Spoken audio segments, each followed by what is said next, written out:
अस्सलाम वालेकुम स्टूडेंट्स। आज का हमारा टॉपिक है कुड और कुड हैव के दरमियान फ़र्क। आज इसी चीज़ को देखेंगे।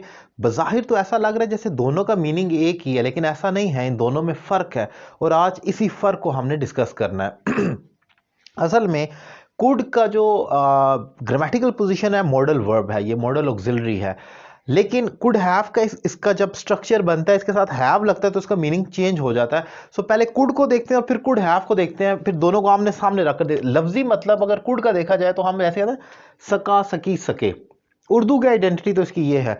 और कुड हैव का जो आइडेंटिटी का फर्क है वह सकता था, सकती थी, सकते थे वगैरह।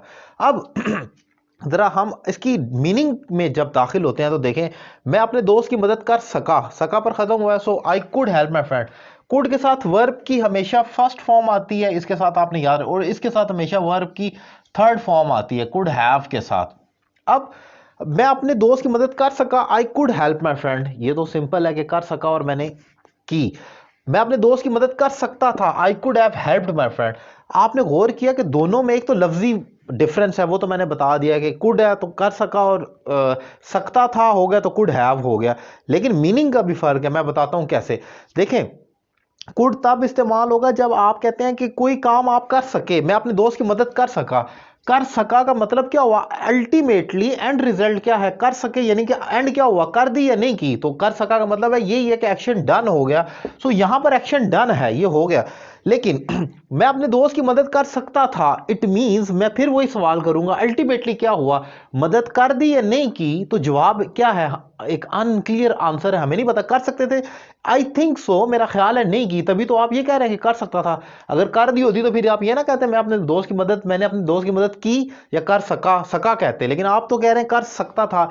इट मींस मैं प्रिडिक्ट कर रहा हूं, ऑब्वियसली मुझे लग रहा है इसमें आपने मदद नहीं की, तभी आप कह रहे हैं ऑप्शन था but I didn't execute that option.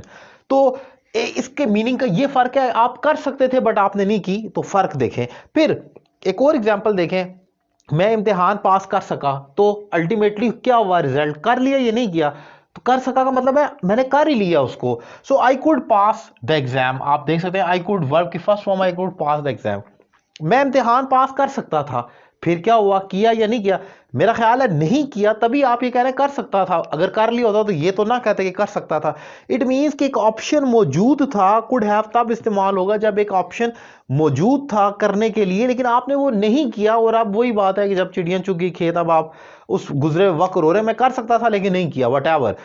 सो वहां पर कुड हैव के साथ वर्ब की थर्ड फॉर्म आएगी। अब अगर जरा पैसिव फॉर्मेशन देखें, आपको पता है कुड का पैसिव बनाने के लिए कुड बी वर्ब की थर्ड फॉर्म के साथ आएगा। जैसे मैं इम्तिहान पास कर सका, तो इम्तिहान पास किए जा सके, the exams could be passed, इम्तिहान पास किया जा सका। लेकिन अगर मैं कहूं कि इम्तिहान पास किया जा सकता था, यानी कुड हैव का पैसिव, मैं इम्तिहान पास कर सकता था एक्टिव, इम्तिहान पास किया जा सकता था यानी कुड हैव का पैसिव कुड हैव बीन हो जाएगा, the exams could have been pass. Structure same है, यहां पर हमने बीन का इजाफा कर देना। कुड हैव का पैसिव कुड हैव बीन है, same like would have been, might have been, must have been, should have been, same is the way.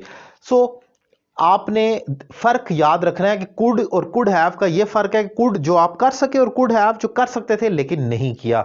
सो मैं समझता हूं कि ये लेक्चर आपको बहुत हेल्प कर सकता है। अगर आप मेरे दीगर वीडियो लेक्चर देखना चाह रहे हैं तो मेरा यूट्यूब चैनल सैयद अली रज़ा काज़मी लाजमी सब्सक्राइब करें। इसके अलावा अगर आप मुझसे 1-to-1 online English language course करना चाह रहे हैं दुनिया के किसी भी कोने से, नंबर आपकी स्क्रीन पर मौजूद है। एक रीजनेबल फी पे कर आप मुझसे अकेले 1-to-1 online English language class ले सकते हैं व्हाट्सएप या स्काइप पर। Thank you very much.